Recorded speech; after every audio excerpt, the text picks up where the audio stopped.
Hi guys! Welcome back dito sa Gandara SRU channel. Magandang gabi sa inyong lahat. Kamusta po kayo? Andito na naman nga po akong muli, nagbabalik. Ang nagmamaganda, natatawa ko sa picture ni Kim and Paolo dito, ang cute. Anyway, andito na naman po akong muli, nagbabalik. Nagmamaganda po ninyo kachismos ang Kim Pao upang maghatid sa inyo ng latest update and fresh happenings patungkol kay Kim Chiu and Paolo Avellino. Kaya naman guys, kung hindi pa kayo nakaka-subscribe dito sa ating channel ay i-click mo na agad yung subscribe button at notification bell na nandyan sa baba para maging updated ka at ma-notify ka tuwing may bago tayong chika at balita hinggil sa Kim Pao. Basta mga balita na may kinalaman kay Kim Chu and Paolo Avellino, sagot na natin yan. And para nga sa gabing ito, ang tatalakayin natin at pag-uusapan ay may kinalaman dito sa sweetness ng Kim Pao na talaga namang hindi lamang sa trabaho lumalabas yung sweetness ng Kim Pao, kundi even behind the camera at syempre, lumalabas din yung kakulitan ni Paolo Avellino. Huy, ang cute. Nakakakilig yung Kim Pao talaga, no? Grabe. Lalo na yung photoshoot nila. So, mamaya tatalakayin natin yan at pag-uusapan. Si Kimi tawang-tawa din sa mga kalokohan nitong si Paolo Avellino. And syempre, isa din sa ating pag-uusapan ay ang pa-holding hands ng Kim Pao sa set. Uy, alam ko matutuwa kayo at kikiligin sa ating pa-update ngayong gabi. But before that, despite of unti-unting pagre-reveal ni Kim and Paolo, meron pong nagsasabi na okay na sila ng ganito lang si Paolo and Kim. So ano lang sila, yung low-key lang at wala naman silang dapat pang aminin lalo na sa mga bashers. Basta ang Kim Pao nag-enjoy sa kanilang dalawa. Sabi nga dito from Sonia Dominguez. Sonia Dominguez, magandang gabi, shout out. Para sa akin, huwag silang umamin. Private na lang nila. Kasi, ang mga netizen, pag umamin sila, pang pipintasan sila at gustong-gustong sirain ng ibang tao. Kaya okay na yang ganyan. Na may point ano, ito po ay mga tanda ng pagmamahal kay Kim and Paolo. Alam niyo yung ayaw nila na masasaktan si Kim and Paolo, may masasabi ibang tao kay Kim and Paolo, pero ang tanong, may paki ba si Kim at Paolo sa sasabihin ng ibang tao? Yun lang yun. So ako bahala na kung darating pa yung point na yon na talagang diretsa nga amin si Kim and Paolo. Pero yung mga pahiwatig nila nito mga nakaraan na para sa akin enough na yun pag-amin na yun ni Kim and Paolo. So bahala na sila kung ano yung desisyon nila sa buhay nila and I respect that. Talagang re-respetuhin ko yun. Kasi sila naman yung nakakalam ng what's best sa kanilang relasyon and hindi tayo yon, silang dalawa yon. Wala tayong kanilaman dyan. Anyway, sabi naman dito, dapat maging mature tayo mula po kay Kau Mori, magandang gabi. Sabi nga ni Kimi, habang hindi pa kasal, dapat they will enjoy their own space. May mga sariling responsibilidad at obligasyon sila. Hindi naman pwedeng lagi magkasama. Just be happy kung ano na lang yung kaya nilang ilapag sa Kim Pao family. Kaya nga sobrang nakakatawa si Kim and Paolo. Hindi naman nila obligasyon, pero may paggawa pa talaga sila ng bahay para sa mga Kim Pao fans, yung Discord. So nandoon tayong lahat. Yun yung tahanan natin masasabi ng Kim Pao fans.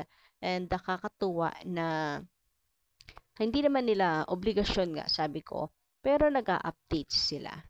Nagbibigay ayuda exclusive for Kim Pao fans only. O, diba, doon pa lang effort na at alam mong mahal nila ang kanilang mga fans. Napakaswerte natin ng mga nasa loob ng Discord. Samantala, tuloy-tuloy pa rin naman po ang shooting ng Kim Pao. Ayan, ito po yung latest update. May shooting po si Kim and Paolo, kaya hindi po or wala pong Kimi sa Showtime. Ayan. Ito yung ilan sa mga behind the scenes. Thank you so much sa mga nag-update, 'di ba? Na malapit dun sa location. Samantala, isa naman sa pinagkakaguluhan ngayon sa Sokmed, of course, ng mga fans, ay ito pong patweet ni Kimi na at tinagpo niya si Papi Pao. Huy, grabe, Paulo Avellino. Hindi ba pwedeng palitan mo Paulo Avellino yung username, gawin mong Maya Paulo Avellino. Para kung itatag ka ni Kimi, ano na niya, inaangkin ka na niya, Maya Paulo Avellino. Charot! Grabehan yun. Anyway, ayun nga, tawang-tawa si Kimi dito sa kalokohan ni Paulo Avellino. Hindi, kalokohan yang pinaggagawa ni Paula Avellino. Sino ba namang hindi matatawi? Ang cute-cute ni Paula Avellino, grabehan yun. Minsan lang din kasi nating makita nakuwela itong si Pau. May ganyan din pala siyang personality. Ang cute niya, lalo na pag nagwawaki siya. Eto nga yun, no? Cute, cute. Cute na cute ako dito kay Papi. Yan. Tingnan niyo dito. Ooh. O, diba ang cute? At saka eto pa. Ayan. Ang cute ni Paolo dito. Napaka-cute, grabehan naman nga yun. Bagay na bagay talaga sila ni Kim Chiu, mula nang dumating si Kimi sa buhay niya, naging magaan yung aura talaga nitong si Paolo Avellino. Hindi na siya yung seryoso mode. Kaya gumagwapo lalo nung dumating si Kimi kasi naging masiyahin na rin siya. O ayan, sa pabata yung look niya. Anyway, sabi nga dito, Kimi's tweet. Haha, tinawanan ni Kimi si Papi sa pinaggagawa niya. Ang cute kasi ni Paolo Avellino. Anyway, dumako naman nga po tayo dito sa shooting ng Kim Pao. And eto nga, may ilang napansin ang mga fans dito kay Kim and Paolo. Hoy, grabehan yun. Ito po yung BTS guys. Pero bakit? May pahawak kamay si Kim and Paolo. Hoy, ano kaya to? Tinitake na kaya ito? Or talagang behind the scene lang? Talagang, kumbaga ay rest lang ng Kim Pao.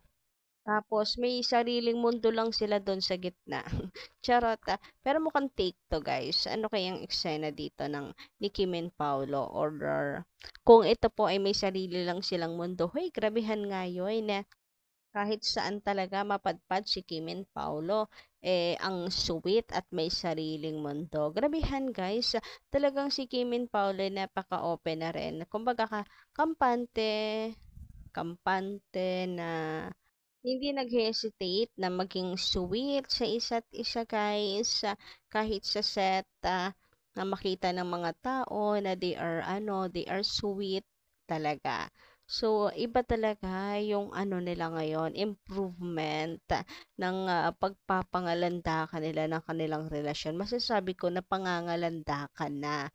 So, ayun, wishing po guys sa success ng movie ng Kim Pao and sana matapos na po ito dahil syempre January na, puspusan na po, kaliwat kanan na ang kanila pong mga gagawin and kung hindi ako nagkakamali, 19 malls. Paano pa nila yung pagkakasyahin kung hindi pa sila mag-start ng kanila pong mall tours, 'di ba? Malamang aaraw-arawin na po yung update at paayuda ng Kim Pao. Sana sagad-sagad din na rin nila yung effort at pagpapakilig. So, bilang buena mano guys, sa movie ng Star Magic, suportahan natin to. Hoping na ang first ever na movie ng Kim Pao ay maging blockbuster din. Mas-sold out po natin ang ticket kahit mahalan pa nila ang benta ng ticket. So, sino po dito ang excited na? Sa February 12 na po yan, guys. Huwag nyo na pong palagpasin ang pagkakataon. And syempre, sa mga gusto po, sa mga block screening na attend, ayan, may ilan na rin pong mga Kim Pao groups, ang admins, ang nag-organize ng block screening.